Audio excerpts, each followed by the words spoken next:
नमस्कार सगळ्यांना, तुमच्या सगळ्यांचं स्वागत आहे एका नवीन व्हिडिओमध्ये। आज आपण बघूया गोकुळाष्टमी स्पेशल गोविंद लाडू, याला सुदाम लाडू असंही म्हणतात।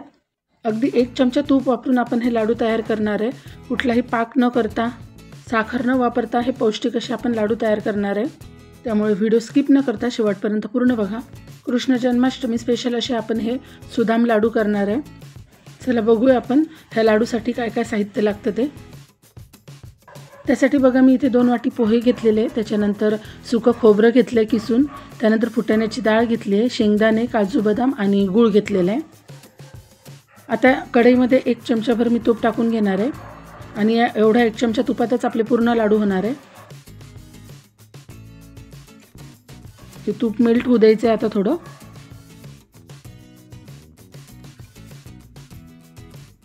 त्यानंतर आता आपण याच्यामध्ये पोहे भाजून घेणार आहे। 2 वाट्या पोहे घेतलेत, ते पूर्ण आता भाजून घेणार आहे मी। असे तुपामध्ये पोहे भाजून घेतल्याने ते खमंग पण होतात आणि लाडू पण आपले चवीला छान होतात आणि टिकतात पण चांगले। आता 2 ते 3 मिनिटं हे पोहे असेच तुपावर परतून घ्यायचे, कुरकुरीत होईपर्यंत हे पोहे आपल्याला परतायचे आहेत। श्रीकृष्णाष्टमी स्पेशल आपण हे लाडू बनवतोय। जन्माष्टमी व्यतिरिक्तही आपण मधल्या वेळेत खाण्यासाठी हे लाडू करून ठेवू शकतो। हवाबंद डब्यामध्ये हे चांगले राहतात। आता बघा हा पोह्यांचा कलर बदललेला आहे, पोहे भाजले गेलेले आहेत, कुरकुरीत असे पोहे आपले भाजून झालेले आहेत। आता आपण हे पोहे एका ताटामध्ये काढून घेऊ।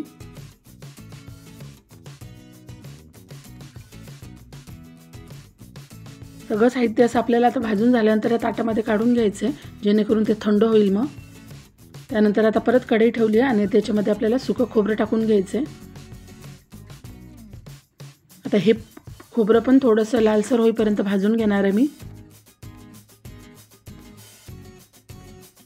खोबरं पटकन भाजलं जातं। बघा खोबरं पण आपलं भाजून झालेलं आहे, हे पण आता आपण ताटामध्ये काढून घेणार आहे।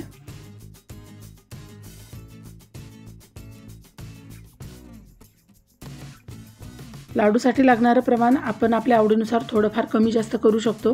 खोबऱ्याचा कीस किंवा फुटाण्याची डाळ आपण कमी जास्त वापरू शकतो। ड्रायफ्रूट्स पण अजून तुम्ही तुमच्या आवडीनुसार वाढवू शकता यामध्ये। त्यानंतर ही मी घेतली फुटाण्याची डाळ, ही ऑलरेडी भाजलेलीच असते, तरी पण आपल्याला थोडीशी परतून घ्यायची आहे।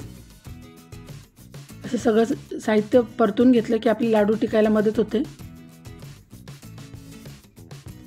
डाळ पण आपली छान झालेली आहे भाजून,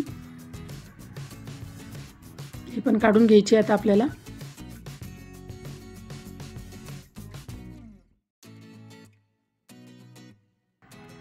त्यानंतर आता आपण शेंगदाणे भाजून घेऊ। लो फ्लेमवर आपल्याला शेंगदाणे खमंग असे भाजून घ्यायचे आहेत।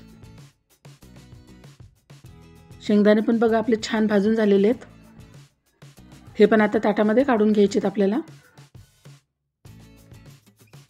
यानंतर आता आपल्याला काजू बदाम परतून घ्यायचे आहेत।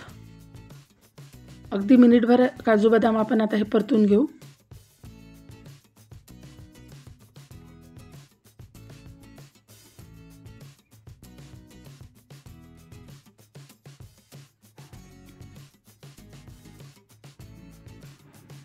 बघा हे पण आपले काजू बदाम पण परतून झालेले आहेत। अगदी 1 मिनिटभर मी हे परतून घेतलेले। आता हे पण आपण काढून घ्यायचे ताटामध्ये। आता हे सगळं साहित्य आपल्याला थंड करून घ्यायचं आहे। पूर्ण थंड झाल्यानंतर आपल्याला मिक्सरमध्ये वाटून घ्यायचं आहे। बघा आता हे पूर्ण थंड झालं आहे। आता मी हे मिक्सरमधून ह्याची पावडर करून घेणार आहे। थोडं थोडं करून आता मी हे सगळं मिक्सरमध्ये वाटून घेते। एकसाथ हे सगळं होणार नाही आहे, त्यामुळे थोडं थोडं टाकून मी आता हे मिक्सरमध्ये बारीक करून घेणार आहे। सगळं साहित्य आपण खमंग भाजलेलं असल्यामुळे ते पटकन दळलं जातं। बघा हे अशी छान पावडर आपल्याला करून घ्यायची आहे। तर ह्याचप्रमाणे मी हे सगळं साहित्य दळून घेणार आहे मिक्सरमधून। हे पोह्यांचे होणारे लाडू खरं तर आपला हा पारंपरिक पदार्थ आहे, पण थोडंफार आता हा विस्मरणात जातोय। त्यामुळे आपले हे पारंपरिक पदार्थ विस्मरणात जाऊ नये, त्यामुळे घरोघरी हे पोह्यांचे लाडू, सुदाम लाडू किंवा गोविंद लाडू श्रीकृष्ण जन्माष्टमीसाठी स्पेशल घरोघरी खरंच केले गेले पाहिजेत, तरच आपले हे पारंपरिक पदार्थ टिकून राहतील।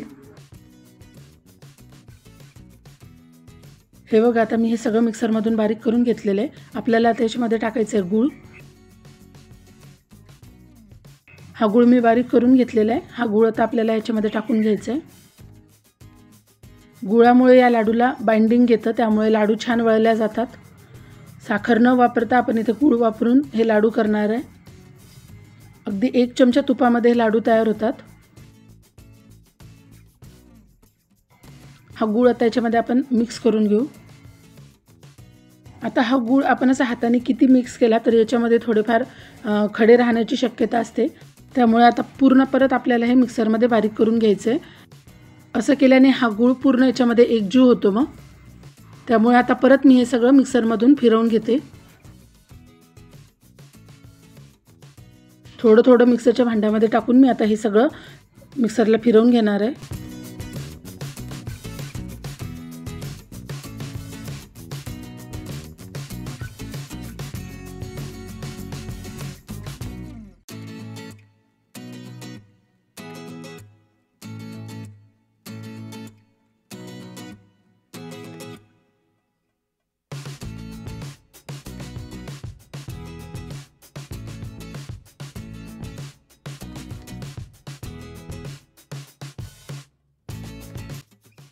हे बघा मी हे सगळं मिक्सरमध्ये फिरवून घेतले. पूर्ण गूळ आता एकजीव झालेला आहे.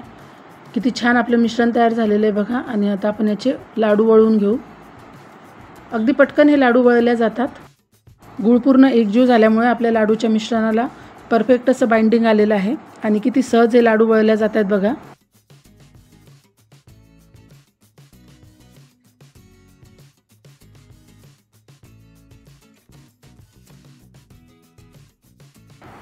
किती छान आपला लाडू तयार झालेला आहे बघा. तोही अगदी झटपट आणि पटकन आपला लाडू तयार झालेला आहे. आता याच प्रकारे मी हे सगळे लाडू करून घेते. ह्या चॅनलवर जर तुम्ही आज पहिल्यांदा व्हिडिओ बघत असाल तर व्हिडिओला लाईक आणि चॅनलला सबस्क्राईब करायला अजिबात विसरू नका. व्हिडिओला लाईक करा आणि चॅनलला सबस्क्राईब नक्की करून घ्या.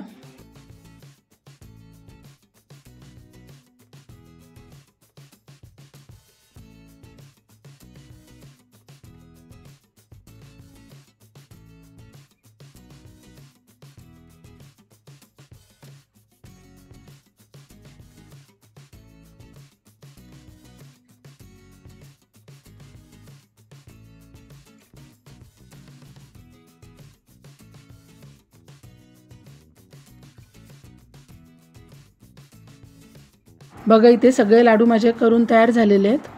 तुम्हाला व्हिडिओ कसा वाटला कमेंटमध्ये नक्की सांगा. व्हिडिओ बघत इथपर्यंत आला असेल व्हिडिओला लाईक नक्की करून घ्या. एक लाडू मी तुम्हाला इथे फोडून पण दाखवते. किती मऊसूत असे आपले हे लाडू तयार झालेले आहेत बघा. परत भेटूया अशाच एका छानशा व्हिडिओमध्ये. व्हिडिओ शेवटपर्यंत बघितल्याबद्दल धन्यवाद.